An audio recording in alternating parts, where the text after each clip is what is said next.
الصلاة والسلام على سيد الرسل والصلاة والسلام على سيد الرسل وخاتم الأنبياء وعلى آله المجتبى وأصحابه الأتقياء ونشهد أن سيدنا وسندنا وحبيبنا وشفيعنا ومرشدنا ومولانا محمدا عبده ورسوله صلى الله تعالى عليه وعلى آله وأصحابه وأحبابه وأزواجه وذرياته وأهل بيته أجمعين وسلم تسليما كثيرا أما بعد فأعوذ بالله من الشيطان الرجيم بسم الله الرحمن الرحيم فأولئك مع الذين أنعم الله عليهم من النبيين والصديقين والشهداء والصالحين وحسن أولئك رفيقا. قال الله تبارك وتعالى في مقام آخر والسابقون الأولون من المهاجرين والأنصار والذين اتبعوهم بإحسان رضي الله عنهم ورضوا عنه.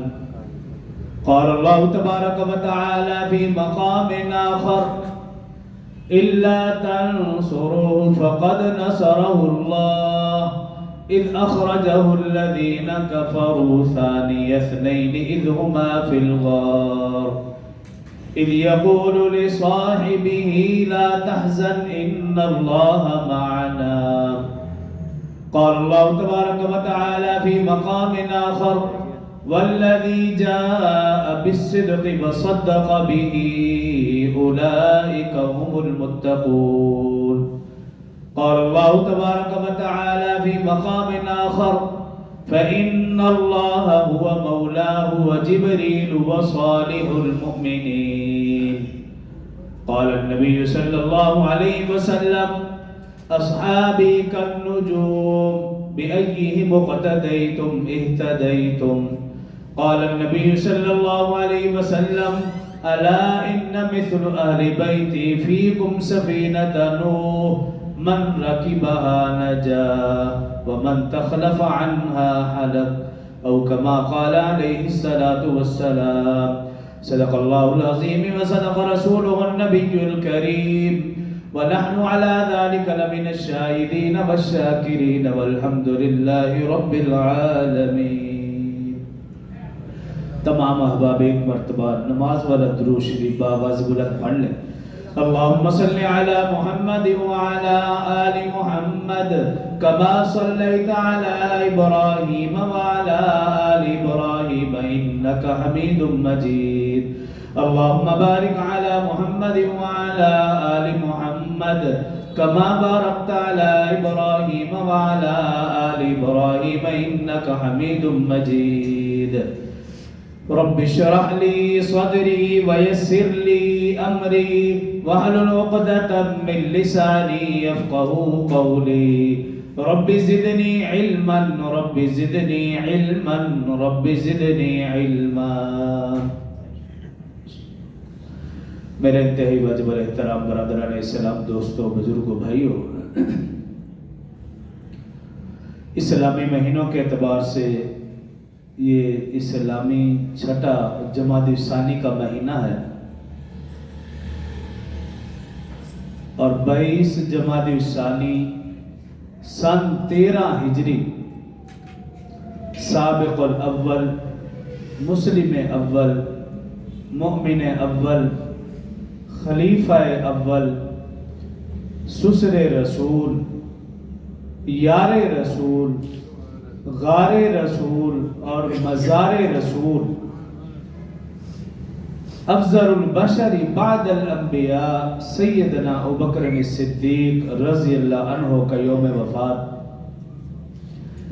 اسی مناسبت سے آج کے مختصر سے خطبہ میں خلیفہ اول کے مختصر سے فضائل اور منقبت آپ کے سامنے بیان کروں گا۔ محترم سامعین، اللہ رب العزت نے بے شمار مخلوقات کو پیدا فرمایا اور اس میں سے انسان کو اشرف المخلوقات قرار دیا، اور پھر اشرف المخلوقات کی ہدایت اور رہنمائی کے لیے اللہ رب العزت نے اپنے نمائندے مبعوث فرمائے، جن کو انبیاء کرام علیہ السلام کہا جاتا ہے، اور ان کی تعداد 1.25 لاکھ کے لگ بھگ ہے۔ لیکن ان انبیاء کرام علیہ السلام میں سے چند انبیاء کرام جلیل القدر ہیں، برگزیدہ ہیں، اور پھر ان میں سے بھی حضرت محمد مصطفیٰ صلی اللہ علیہ وسلم تمام انبیاء کرام سے افضل و اعلیٰ و برتر ہے۔ ہمارا ایمان اور عقیدہ کہ رسول اللہ صلی اللہ علیہ وسلم اللہ تعالیٰ کے آخری نبی اور رسول، آپ کے بعد نہ کوئی نبی آئے گا نہ کوئی رسول آئے گا، آپ پر نبوت بھی ختم اور رسالت بھی ختم۔ جس طرح اللہ رب العزت کے نمائندوں کی تعداد 1.25 لاکھ کے لگ بھگ، اسی طرح اللہ رب العزت کے بعد اس کائنات میں جو سب سے اعلیٰ و افضل بزرگ و برتر ہستی وہ حضرت محمد مصطفیٰ صلی اللہ علیہ وسلم، ان کے نمائندوں کی تعداد بھی 1.25 لاکھ کے لگ بھگ ہے، اور انہیں صحابہ کرام رضوان اللہ علیہم اجمعین کہا جاتا ہے۔ جس طرح اللہ کے نمائندوں پر ایمان لانا ضروری، اسی طرح رسول اللہ صلی اللہ علیہ وسلم کے نمائندوں پر ایمان لانا بھی ضروری۔ جس طرح اللہ کے نمائندوں کا احترام کرنا ضروری، اسی طرح رسول اللہ صلی اللہ علیہ وسلم کے نمائندوں کا احترام کرنا بھی ضروری۔ جس طرح اللہ کے نمائندوں کی بے احترامی کرنا حقیقت میں اللہ کی بے احترامی ہے، اسی طرح رسول اللہ صلی اللہ علیہ وسلم کے نمائندوں کی بے احترامی کرنا حقیقت میں رسول صلی اللہ علیہ وسلم کی بے احترامی ہے۔ جس طرح اللہ کے نمائندوں سے بغض رکھنا حقیقت میں اللہ سے بغض رکھنا ہے، اسی طرح رسول اللہ صلی اللہ علیہ وسلم کے نمائندوں سے بغض رکھنا حقیقت میں رسول اللہ صلی اللہ علیہ وسلم سے بغض رکھنا۔ تو اسی لیے جس طرح اللہ کے نمائندوں پر ایمان لانا ضروری، رسول اللہ صلی اللہ علیہ وسلم کے نمائندوں پر بھی ایمان لانا ضروری۔ جس طرح اللہ کے نمائندوں کا احترام کرنا ضروری، اسی طرح رسول اللہ صلی اللہ علیہ وسلم کے نمائندوں کا احترام کرنا بھی ضروری۔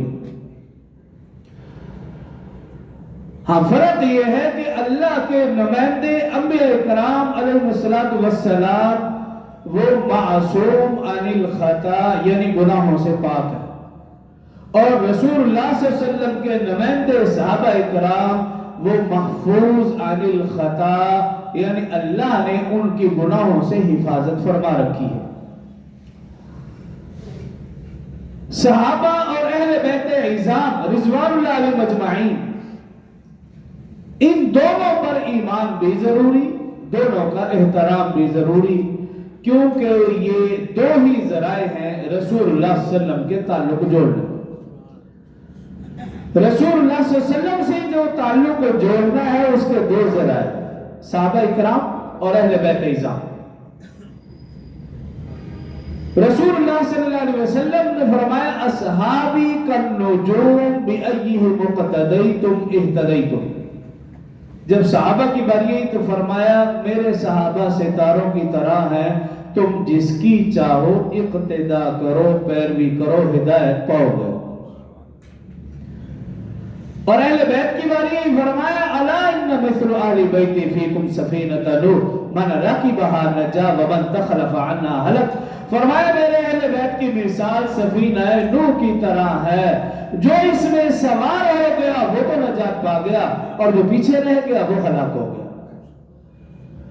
تو منزل مقصود تک پہنچنے کے لیے کشتی میں سوار ہونا بھی ضروری اور پھر کشتی میں سوار ہو کر ستاروں سے رہنمائی لینا بھی ضروری. اگر کوئی شخص کشتی میں سوار نہیں ہوتا وہ بھی منزل مقصود تک نہیں پہنچ سکتا. اگر کوئی شخص کشتی میں تو سوار ہے لیکن ستاروں سے رہنمائی نہیں لے رہا وہ بھی منزل مقصود تک نہیں پہنچ سکتا. تو رسول اللہ صلی اللہ علیہ وسلم نے مثال دے کر یہ بات سمجھانا چاہیے کہ منزل مقصود تک پہنچنے کے لیے اہل بیت کی محبت بھی ضروری ہے، لیکن اہل بیت کی محبت کے ساتھ ساتھ ستاروں یعنی صحابہ سے رہنمائی بھی ضروری ہے. اگر کسی کے دل میں اہل بیت کی محبت ہے لیکن صحابہ سے رہنمائی نہیں وہ بھی منزل مقصود تک نہیں پہنچ سکتا. اور اگر صحابہ اکرام سے رہنمائی تو لی جا رہی ہے لیکن اہل بیت کی محبت دل میں نہیں یہ بھی منزل مقصود تک نہیں پہنچ سکتا. تو صحابہ اور اہل بیت دونوں پر ایمان بھی ضروری اور دونوں کا احترام بھی ضروری. اور صحابی اسے کہتے ہیں جس نے ایمان کی حالت میں رسول اللہ صلی اللہ علیہ وسلم کی زیارت فرمائی ہو اور ایمان کی حالت میں اس دنیا سے رخصت ہوا ہو، یہ اس کائنات کا سب سے خوش قسمت ترین انسان ہے جس نے ایمان کی حالت میں رسول اللہ صلی اللہ علیہ وسلم کی زیارت فرمائی اور ایمان کی حالت میں اس دنیا سے رخصت ہوا. اور ایسے حضرات کی تعداد کوئی 2 4 5 نہیں کہ میں اور آپ صرف 5 تن تک محدود رہے، نہیں، ایسوں کی تعداد 1.25 لاکھ کے لگ بھگ ہے.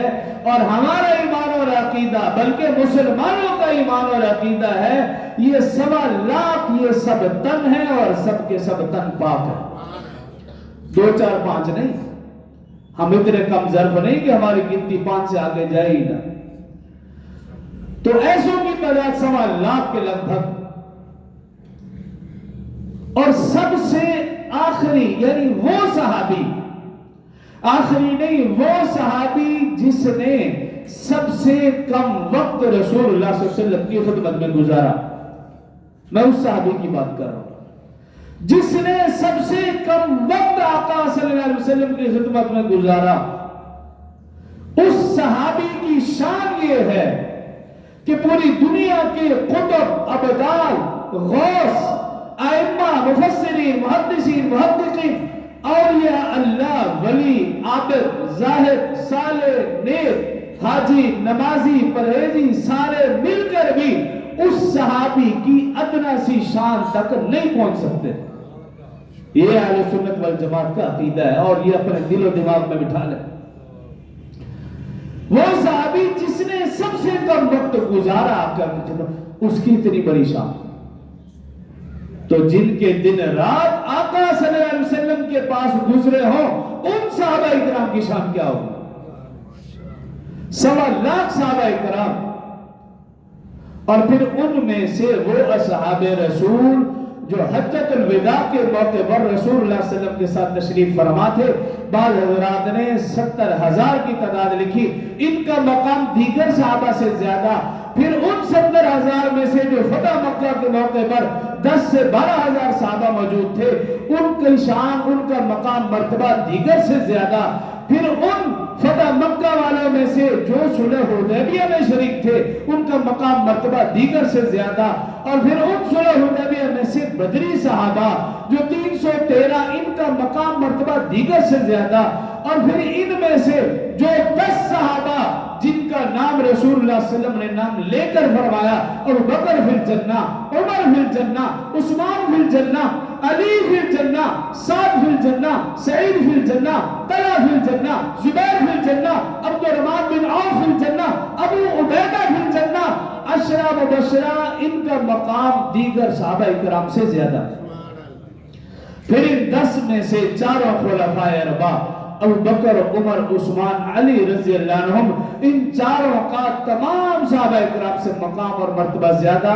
پھر ان چاروں میں سے خلیفہ اول جس کے متعلق رسول اللہ صلی اللہ علیہ وسلم نے فرمایا افضل البشر بعد الانبیاء ابوبکر الصدیق رضی اللہ عنہ کہ اس کائنات میں انبیاء اکرام کے بعد اگر کوئی فضیلت والا شخص ہے تو وہ ابوبکر رضی اللہ عنہ، وہ صحابی جس نے کم وقت گزارا اس کی شان، اور لیکن وہ صحابی جس کے دن رات رسول اللہ صلی اللہ علیہ وسلم کے ساتھ گزرے اس کا مقام اور مرتبہ ہو۔ یوں سمجھ لیجئے جس طرح انبیاء اکرام علیہ السلام میں رسول اللہ صلی اللہ علیہ وسلم کو ایک مرکزی حیثیت حاصل ہے، یہی حیثیت امت مصطفیٰ میں ابوبکر رضی اللہ عنہ کو مرکزی حیثیت حاصل ہے۔ حضرت شاہ ولی اللہ محدث دہلوی رحمۃ اللہ تعالی لکھتے ہیں جس طرح ربوبیت اور نبوت کی حدیں ساتھ ساتھ چلتی ہیں، اسی طرح نبوت اور صدیقیت کی حد بھی ساتھ ساتھ چلتی ہے۔ اور سیدنا ابوبکر رضی اللہ تعالی عنہ ان کا مقام مرتبہ اگر ہم قرآن کی روشنی میں دیکھیں تو بے شمار جگہ اللہ نے قرآن پاک میں ان کا ذکر فرمایا۔ ایک آیت ہی ایمان والے کے لیے کافی ہو جانی چاہیے، لیکن جب ابوبکر رضی اللہ عنہ کا تذکرہ دیکھیں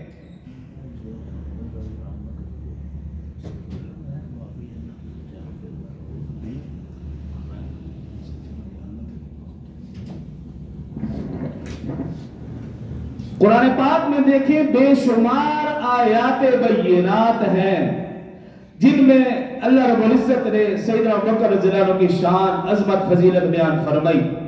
ایمان والے کے لیے تو ایک آیت کافی۔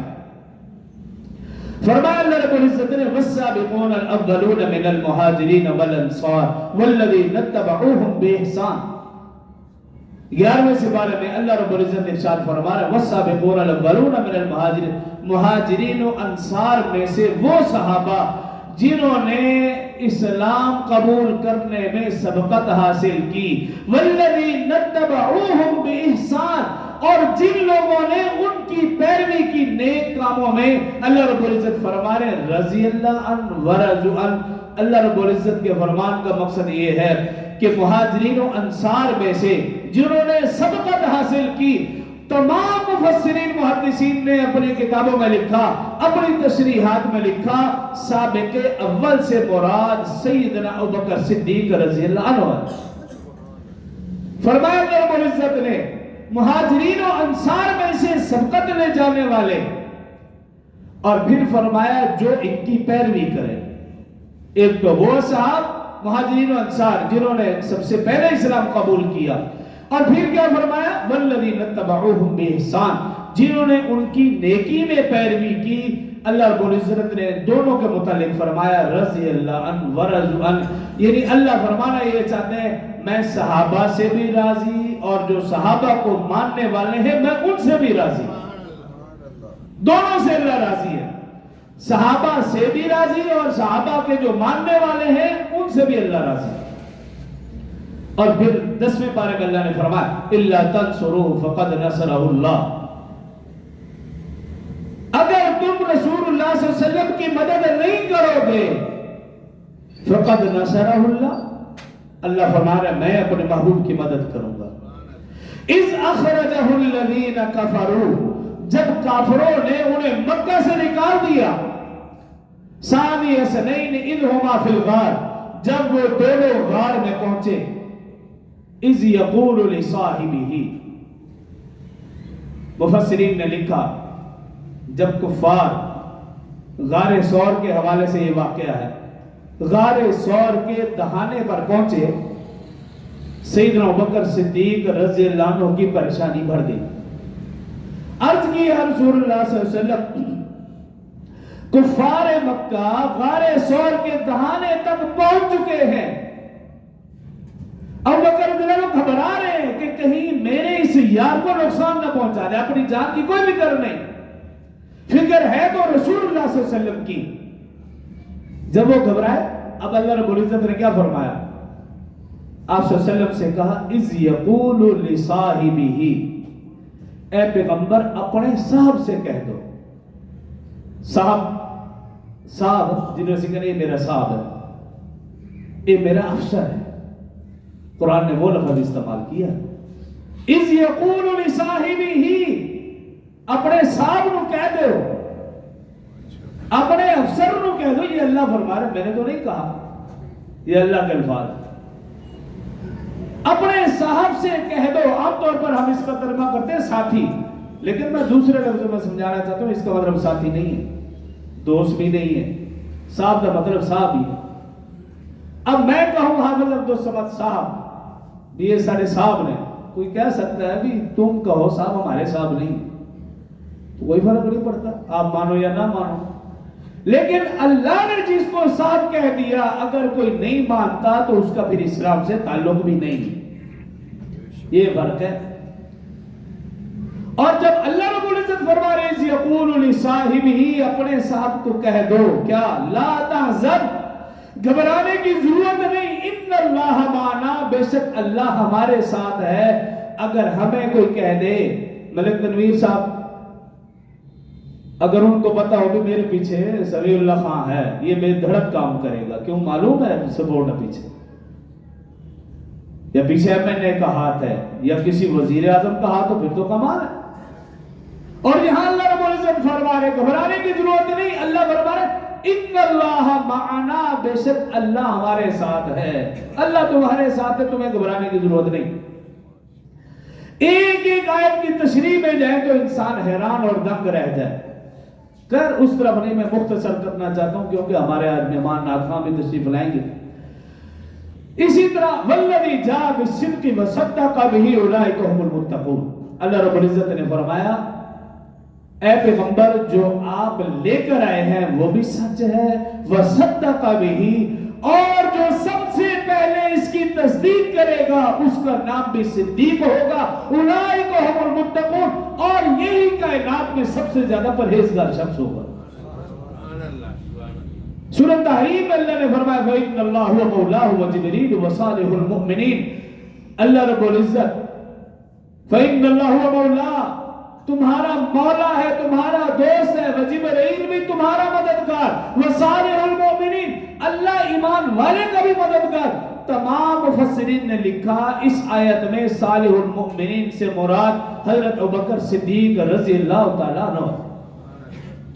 احادیث میں آپ چلے جائیں، محدثین نے لکھا 181 احادیث مبارکہ ایسی ہیں جن میں رسول اللہ صلی اللہ علیہ وسلم نے سیدنا ابوبکر رضی اللہ عنہ کا نام لے کر آپ کی شان، فضائل اور منقبت بیان کی۔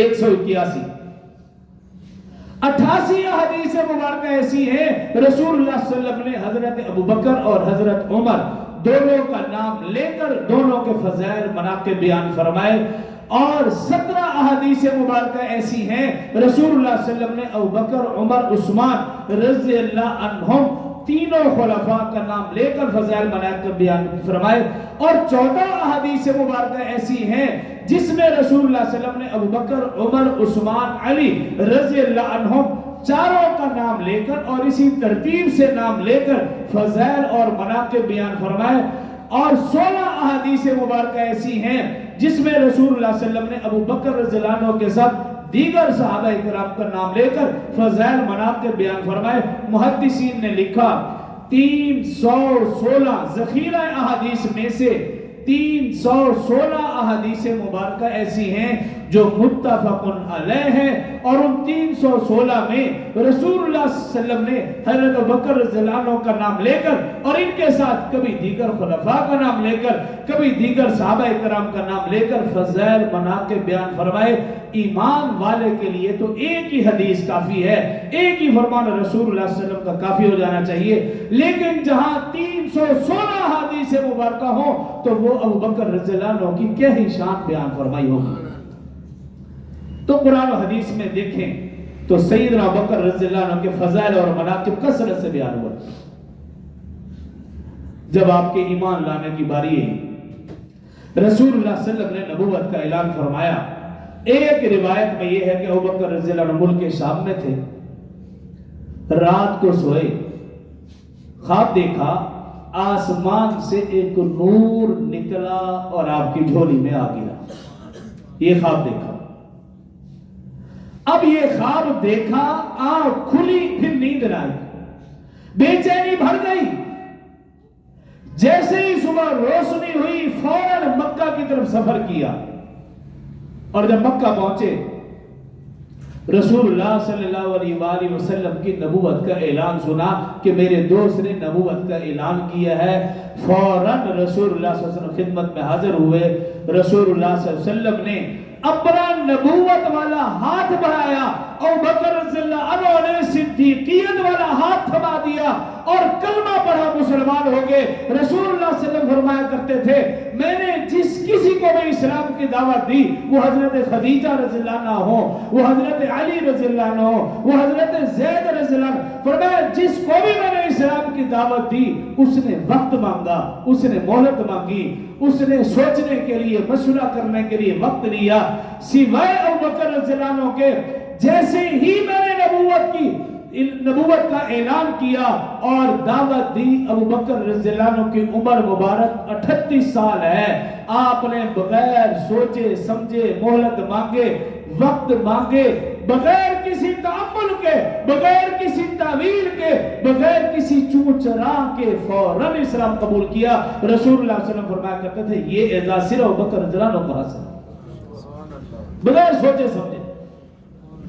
اور پھر جب ایمان قبول کیا تو پھر میری اور آپ کی طرح بیٹھے نہیں, وہ گھر کا معاملہ ہو یا گھر سے باہر کا معاملہ ہو, رسول اللہ صلی اللہ علیہ وسلم کا ایک ایک پیغام پہنچایا. صرف پہنچایا نہیں, پہنچانے کا حق ادا کیا. اور پھر ان کو یہ اعزاز حاصل ہے, 1.25 لاکھ صحابہ میں سے صرف ان کو یہ اعزاز حاصل ہے کہ ان کی 4 نسلیں صحابی ہیں. مسلمان نہیں, صحابی کی بات کر رہا ہوں, 4 نسلیں صحابی ہیں.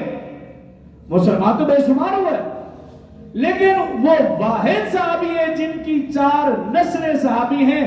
یہ اعزاز عمر, عثمان, علی یا دیگر صحابہ میں سے کسی کو حاصل نہیں کہ حضرت ابوبکر رضی اللہ عنہ کے والدین بھی مسلمان اور صحابی, آپ خود بھی مسلمان اور صحابی, آپ کی اولاد بھی مسلمان اور صحابی, آپ کی اولاد کی اولاد بھی مسلمان اور صحابی.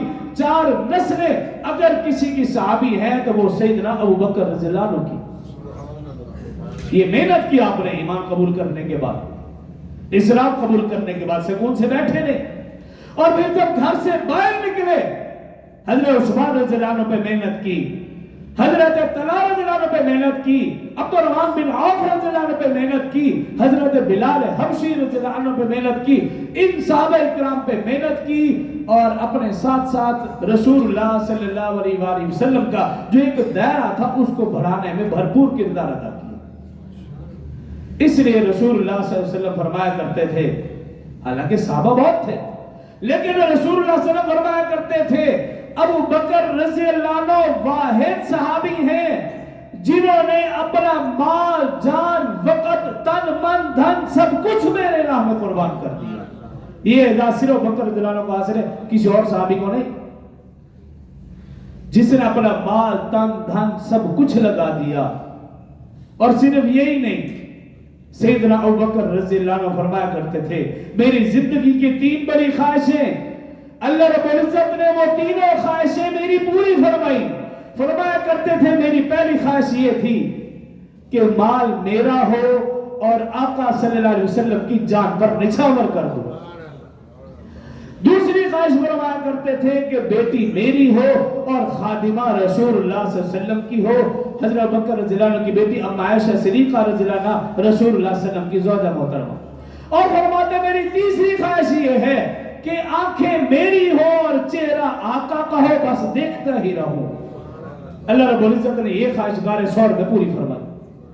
یہ ابوبکر رضی اللہ عنہ کی 3 خواہشیں اللہ نے پوری فرمائی کہ مال رسول اللہ صلی اللہ علیہ وسلم کے اوپر خرچ کیا. حضرت عروہ رضی اللہ عنہ صحابی ہیں, فرماتے ہیں جب ابوبکر رضی اللہ عنہ نے اسلام قبول کیا آپ 40,000 درہم کے مالک تھے اور وہ سارا کا سارا رسول اللہ صلی اللہ علیہ وسلم کی زندگی میں رسول اللہ صلی اللہ علیہ وسلم کے حکم پر، رسول اللہ صلی اللہ علیہ وسلم کی جان پر، رسول اللہ صلی اللہ علیہ وسلم کے لائے ہوئے دین اسلام پر خرچ کر دیا، زندگی میں خرچ کر دیا۔ یہ نہیں کہ آپ کے جانے کے بعد جب رسول اللہ صلی اللہ علیہ وسلم اس دنیا سے رحلت فرمائی تب ان کے بعد تھا ہی کچھ نہیں۔ ایک جنگ کے موقع پر رسول اللہ صلی اللہ علیہ وسلم نے اعلان فرمایا جو مال ہے لے کر آؤ۔ عثمان غنی رضی اللہ عنہ بہت زیادہ مال لے کر آئے، عمر فاروق رضی اللہ تعالیٰ عنہ گھر کا آدھا مال لے آئے، گھر باقی چھوڑا۔ ابو بکر رضی اللہ عنہ نے جتنا بھی مال تھا اکٹھا کیا، آقا صلی اللہ علیہ وسلم کی قدموں میں نچھاور کر دیا۔ رسول اللہ صلی اللہ علیہ وسلم نے پوچھا عمر کیا لائے ہو؟ فرمایا آدھا مال لے آئے، آدھا چھوڑا ہے۔ ابو بکر رضی اللہ عنہ سے سوال کیا کیا ہے؟ ابو بکر گھر میں کیا چھوڑ رہے ہو؟ آپ نے عرض کی ہے آقا یا رسول اللہ صلی اللہ علیہ وسلم جو کچھ تھا وہ لے آیا ہوں، اللہ اور اللہ کے رسول کو گھر چھوڑ آیا ہوں۔ یہ ابو بکر اور دیگر صحابہ میں فرق ہے۔ آپ کی سبحان اللہ ڈھیلی ہے کیونکہ گھر کی مرغی دال برابر ہے، باہر سے کوئی آئے تو پھر تو داد آپ اچھی طرح دیتے ہو، اس لیے آج ایک نعت خان کو بھی بلاتا ہوں بار بار تاکہ آپ کی سبحان اللہ ٹھیک ہے مسجد ٹھنڈی ہے لیکن اس کا یہ مطلب نہیں کہ آپ کی زبان اور آپ کی جیب بھی ٹھنڈی ہو جائے۔ جب جہاں موقع ملے تو آپ کی زبان بھی حرکت میں آئے اور آپ کی جیب بھی حرکت میں آئے۔ تو باہر کیا اما عائشہ صدیقہ رضی اللہ عنہ فرماتی ہیں اندھیری رات تھی، آقا صلی اللہ علیہ وآلہ وسلم کے ساتھ میں گھر کے سین میں رسول اللہ صلی اللہ علیہ وسلم تشریف فرما اور میں حاضر خدمت۔ ابو بکر رضی اللہ عنہ کی بیٹی اما عائشہ صدیقہ رضی اللہ عنہ اندھیری رات آسمان پہ نظر پڑی، ستاروں کو دیکھنے لگی اور پھر عرض کی یا رسول اللہ صلی اللہ علیہ وسلم کیا آپ بتا سکتے ہیں کہ آسمان پہ ستاروں کی تعداد کتنی ہے؟ اما عائشہ کے ذہن میں سوال ہے تو انہوں نے کر دیا۔ اب رسول اللہ صلی اللہ علیہ وسلم نے جواب کیا دیا؟ اما عائشہ کا سوال کچھ اور تھا کہ یا رسول اللہ کیا آپ بتا سکتے ہیں کہ آسمان کے اوپر کتنے ستارے ہیں؟ رسول اللہ صلی اللہ علیہ وسلم نے فرمایا عائشہ میں یہ تو نہیں جانتا، یہ تو اللہ ہی جانتا ہے کہ آسمان پر ستاروں کی تعداد کتنی ہے۔ ہاں ایسا میں یہ ضرور جانتا ہوں تیرے ابا ابو بکر کی نیکیاں ان ستاروں سے کہیں زیادہ ہے۔ یہ ابو بکر صدیق رضی اللہ عنہ کی زندگی۔ عمر فاروق رضی اللہ عنہ وہ کہا کرتے تھے کہ ابو بکر رضی اللہ عنہ کہ ایک رات اور ایک دن کی نیکیاں میری پوری زندگی سے بہتر ہے، میری پوری زندگی سے زیادہ۔ فرماتے ایک رات غار ثور والی اور ایک دن وہ جس دن رسول اللہ صلی اللہ علیہ وسلم نے اس دنیا سے پردہ فرمایا۔ تو اس امت کو اگر سنبھالا دیا تو اس ہستی کا نام سیدنا ابوبکر صدیق رضی اللہ عنہ۔ تو حضرت ابوبکر صدیق رضی اللہ عنہ کے فضائل مناقب تو بہت زیادہ ان میں سے ایک دو عرض کر رہا ہوں۔ حضرت ابو ہریرہ رضی اللہ عنہ فرماتے ہیں رسول اللہ صلی اللہ علیہ وسلم نے ایک مرتبہ صحابہ اکرام کے مجمع میں فرمایا کہ معراج کے موقع پر جبریل امین علیہ السلام نے میرا ہاتھ اپنے ہاتھ میں لیا اور مجھے جنت کے دروازے کے قریب لے گئے، جنت کا دروازہ کھلایا گیا اور رسول اللہ صلی اللہ علیہ وسلم نے فرمایا مجھے بتایا گیا کہ آپ کی امت اس دروازے سے داخل ہوگی۔ اس دوران سیدنا ابوبکر رضی اللہ عنہ یہ بات گفتگو سن رہے ہیں، برداشت نہ ہوا، فوراً عرض کیا رسول اللہ صلی اللہ علیہ وسلم کاش اس وقت میں بھی آپ کے ساتھ ہوتا اور جنت کا دروازہ جو کھلتا ہے یہ منظر میں اپنی آنکھوں سے دیکھتا۔ یہ خواہش ظاہر کی، لیکن رسول اللہ صلی اللہ علیہ وسلم نے کیا فرمایا؟ اے ابوبکر سنو، اے میرے صحابہ گواہ ہو جاؤ، میری امت میں سب سے پہلے جو جنت میں داخل ہوگا وہ ابوبکر رضی اللہ عنہ ہے۔ سبحان اللہ، ماشاءاللہ۔ اور پھر ایک مرتبہ حضرت ابو ہریرہ رضی اللہ عنہ راوی ہیں، حضرت عبداللہ بن عمر رضی اللہ عنہ بھی راوی ہیں، دونوں نے یہ روایت کی ہے، ترمذی شریف کی روایت ہے۔ رسول اللہ صلی اللہ علیہ وسلم نے ارشاد فرمایا کہ جب قیامت کا دن ہوگا سب سے پہلے میں اپنی قبر سے نکلوں گا، اٹھوں گا. اور فرمایا اس کے بعد سیدنا ابوبکر رضی اللہ عنہ اپنی قبر سے اٹھیں گے، اور پھر اس کے بعد حضرت عمر رضی اللہ عنہ اپنی قبر سے اٹھیں گے. پھر فرمایا کہ ابوبکر میرے دائیں طرف ہوں گے، عمر رضی اللہ عنہ میرے بائیں طرف ہوں گے، اور پھر جنت البقیع والے حضرات وہ میرے پاس آئیں گے اور ہمارے پیچھے وہ ہوں گے.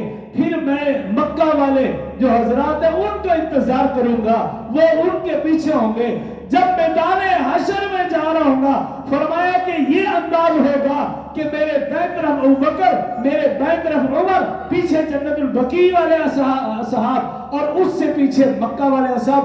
اور یہ منظر ہوگا میدان حشر میں جانے کا. اور پھر رسول اللہ صلی اللہ علیہ وسلم نے فرمایا جب میں جنت میں داخل ہوں گا اس وقت بھی یہی منظر ہوگا کہ میرے دائیں طرف ابوبکر ہوں گے اور بائیں طرف عمر ہوں گے. یہ صحابہ کرام کی شان ہے.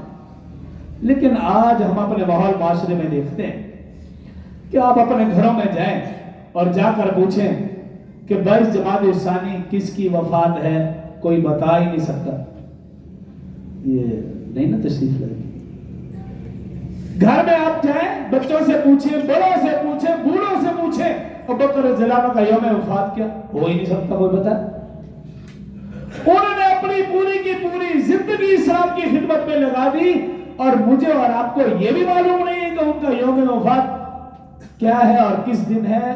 یہ سب سے بڑا لمحہ فکری ہے. اور اس سے بڑھ کر یہ کہ ہمارے ماحول اور معاشرے میں، کل ہی میں ابھی ایک جگہ سے گزر رہا تھا، ایک بدبخت نے اپنے موٹر سائیکل کے پیچھے جو نمبر پلیٹ ہے وہاں چھوٹی سی تعریف تھی جس کو میں پڑھ کے حیران، یہ کل کی بات ہے، ممبر رسول پہ بیٹھا کو جھوٹ نہیں، وہ جملہ میں پڑھ کے حیران ہو گیا. اس بدبخت نے کیا لکھا ہوا تھا؟ فدق کے چوروں پہ لعنت. یہ جملہ لکھا ہوا تھا. اس کی وضاحت میں نہیں جانا چاہتا، میں صرف ایک بات آپ کو عرض کرنا چاہتا ہوں.